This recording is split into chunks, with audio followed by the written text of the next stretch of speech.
You think true love shows up in words? It doesn't. It's in the silence, the touch, the way he looks at you after. Most men will never show this, but when he's truly in love, 4 signs appear, subtle, intense, and almost impossible to fake. After this, you'll never confuse desire with love again. Deep eye contact, the mirror of the soul. There's a moment during intimacy when everything falls silent, and only 2 pairs of eyes remain locked. At first glance, it seems simple, but that gaze carries an ancient depth. Holding that look reveals more than words ever could. It's not about seeing the body, it's about witnessing the soul. And when that happens, something inside awakens. Jung believed that the feminine soul within a man, the anima, is projected onto intimate relationships. So when a man looks deeply into his partner's eyes, he's not just seeing the woman in front of him, he is subconsciously searching for his own soul reflected in her. It's an emotional mirror, one that transforms him as he looks. This kind of gaze isn't casual or mechanical. It's sacred, as if he's silently asking, "See me beyond flesh, see me as I am, even when I don't fully know myself." Maintaining eye contact during climax becomes a ritual, and few men dare to sustain it because it takes courage to be seen completely. This act also reveals male vulnerability. Most men have been taught to equate sex with performance. But when he keeps eye contact, even in the most intense moments, he's choosing presence over performance. He's saying, "I'm here, I see you," and even more, "See me too." There's a vast difference between the man who closes his eyes to escape intensity and the one who keeps them open to dive into it. The second isn't just making love, he's opening himself like never before.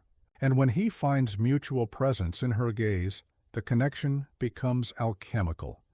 Deep love isn't born from fancy dinners or poetic phrases.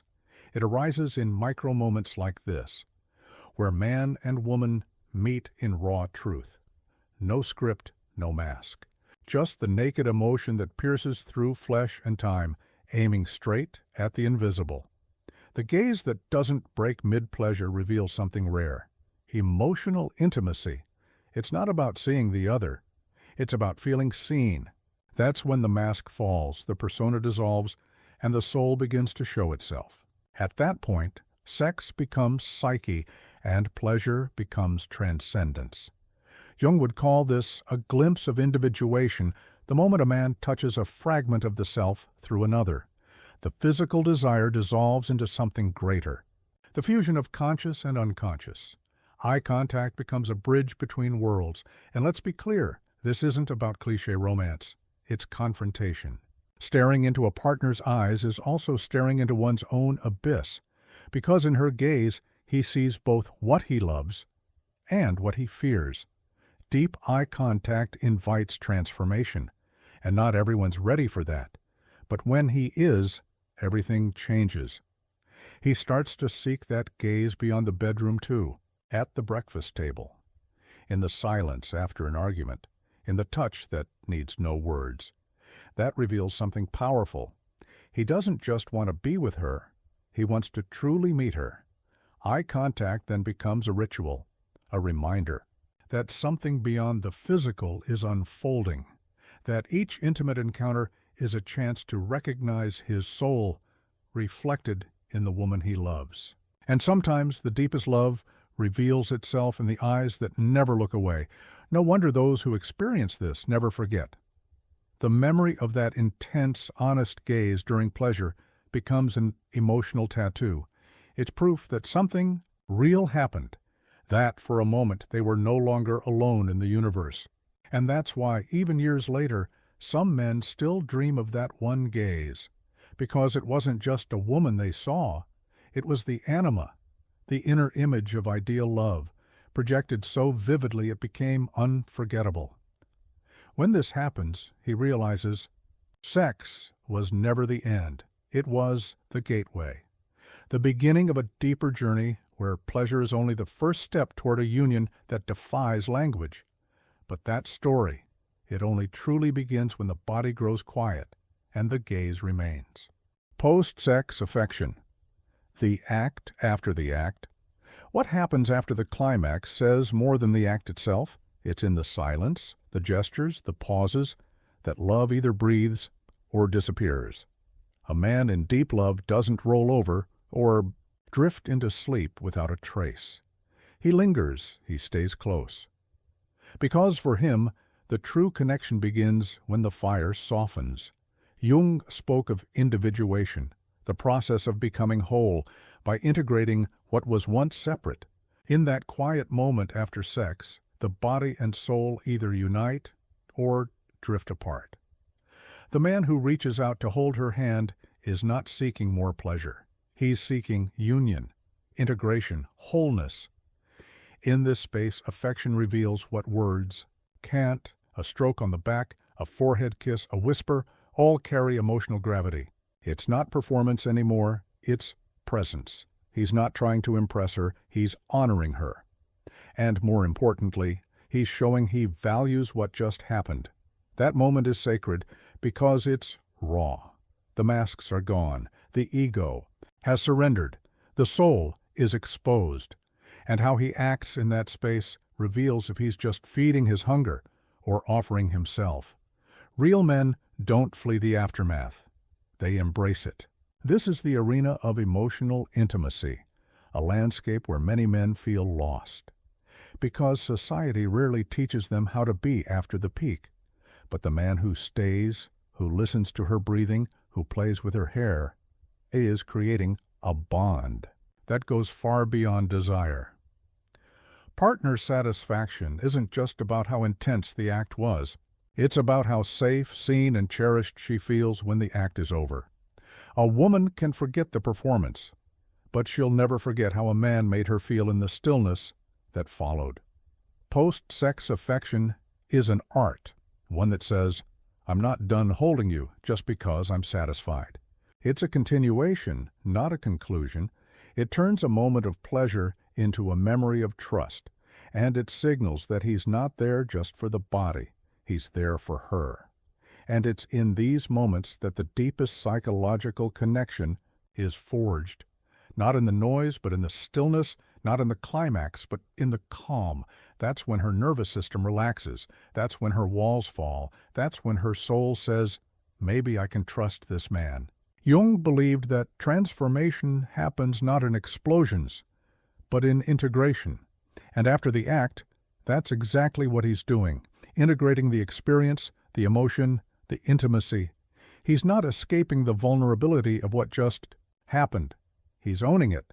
Many men miss this opportunity. They rush to distraction, to sleep, to their phones, to silence.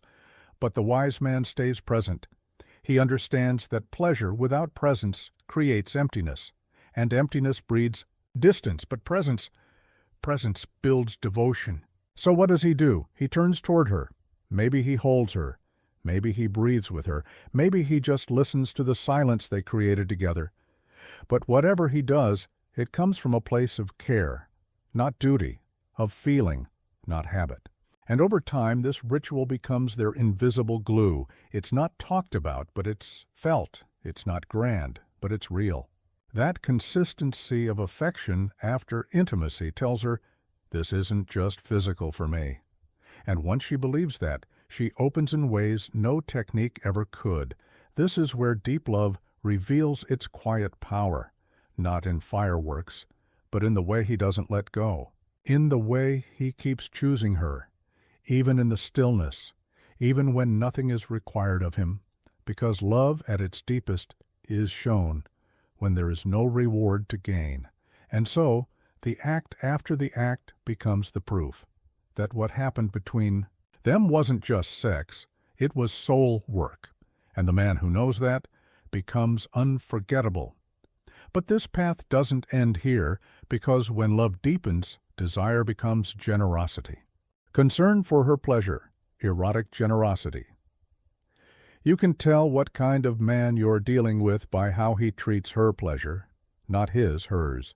Because in moments of intimacy, selfishness screams louder than words. And generosity? It whispers, but shakes her soul. A man in deep love wants to give more than he wants to take. This isn't about mastering technique. It's about mastering presence. When a man truly cares about her experience, his entire body listens. His hands ask questions.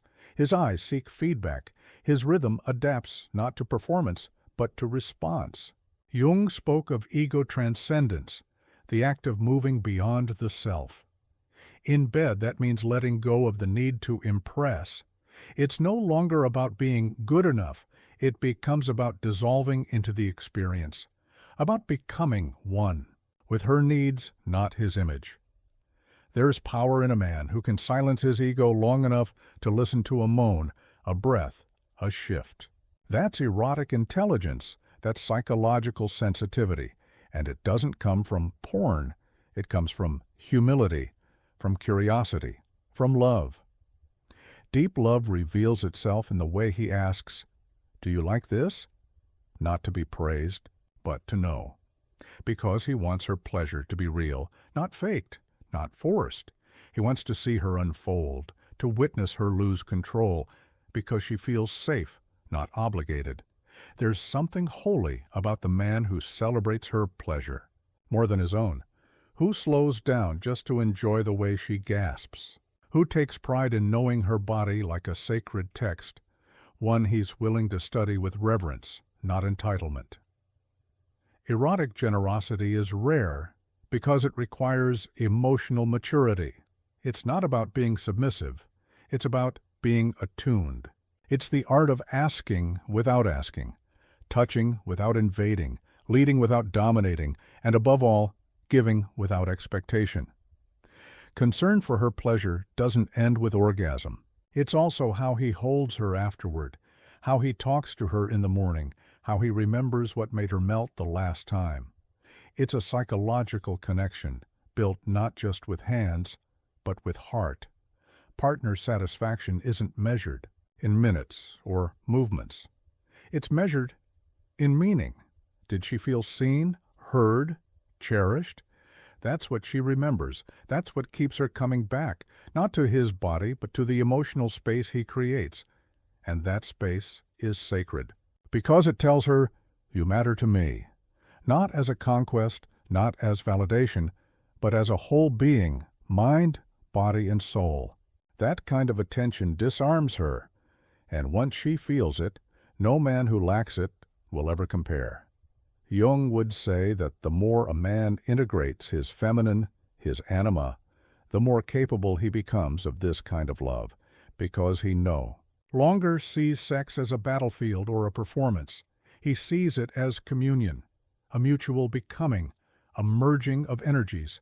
And when that happens, she stops questioning her worth in bed, because he shows her again and again that her pleasure isn't a bonus. It's the point that changes everything, that transforms sex into healing, into affirmation, into something unforgettable.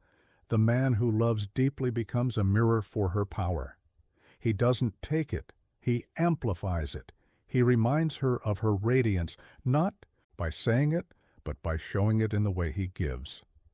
And that's the kind of generosity that seduces forever. So if he listens closely, touches kindly, and gives freely, he's not just making love, he's building trust. And that trust becomes the foundation for everything else. But trust grows best in vulnerability. And that's exactly where we're going next. Vulnerability and emotional dialogue. Soul undressing. There's a kind of silence that follows intimacy. Not awkward, but loaded. In that silence, some men escape. Others, open. A man who's truly in love sees this moment as an invitation, not to dominate, but to reveal. And what he reveals says everything about the depth of his heart. Jung taught that the shadow, the repressed hidden side of ourselves, must be faced for true growth. Vulnerability during or after intimacy is a direct encounter with that shadow. When a man shares his fears, his wounds, his real self, he's offering more than just words. He's offering access to his unconscious, Most men are afraid of being seen as weak. So they build walls, wear masks, and play roles. But the man who can cry softly into her neck, whisper a childhood fear, or confess a recent doubt, isn't weak. He's brave, because showing the wound is the first step toward healing. In those moments, the room becomes a temple. The sheets become sacred ground, because something rare is happening. The ego is stepping aside. And in its place, the soul is speaking, not through logic, but through raw honesty. Emotional dialogue after sex isn't just talk. It's soul work. It's where the psychological connection deepens. It's where she stops seeing him as just a lover and starts seeing him as a man she can build with. Because he's not hiding. He's here, fully. Male vulnerability doesn't mean emotional dumping. It's not a performance. It's a slow unveiling, a gentle admission, a willingness to say, I don't have it all together, but I trust you enough to show you. And that trust becomes the oxygen for real intimacy. Deep love lives in those quiet confessions, in the breath between sentences, in the way he struggles to find words, not because he's cold, but because he feels too much. And when she sees that, she doesn't just love him, she respects him. The greatest gift a man can give isn't strength, it's truth. Truth about who he is behind the armor, truth about what he dreams of, and what still haunts him. That's when the anima, the inner feminine, finally speaks. Not to control, but to connect. When a man shares his emotional world, he's not just opening a door, he's dismantling a fortress. That moment when he says, I'm scared too, creates a bond no amount of sex ever could. It says, I choose to be real, even when it's terrifying. And in that space, she softens too, because vulnerability invites vulnerability. Suddenly, they're not playing roles anymore. They're just two souls, stripped of pretense, holding each other in the dark. That's where transformation lives. Jung would say this is the integration of the shadow, the moment the man stops fighting himself and starts embracing all that he is. Not just the lover, but the child. Not just the protector, but the broken one. And through that integration, he becomes whole. Soul undressing isn't glamorous. It's raw, sometimes messy, but it's unforgettable. Because in a world that teaches men to hide, the one who dares to be seen becomes sacred. He becomes rare. He becomes real. And once she's seen that side of him, she can't unsee it. Nor does she want to, because she now holds a piece of him no one else does. Not because he gave it away, but because he trusted her enough to share it. That's where real love begins. And the more they return to that space, the deeper the bond becomes, not built on performance but presence, not on passion alone, but on emotional truth. And now, as we close this chapter, one question lingers. When the soul is seen, what else is possible? Love doesn't always scream. Sometimes it whispers through eye contact, touch, presence, and vulnerability. If you've seen these signs in someone, or long to experience them, maybe it's time to raise your standards for what intimacy really means. What do you believe reveals true love in bed? Leave your thoughts below. Your story might resonate with someone else. And if this made you feel something, if it opened a new perspective, subscribe to the channel, turn on notifications, and stay with us on this journey. The mind awakens when the soul is seen, and here both are welcome.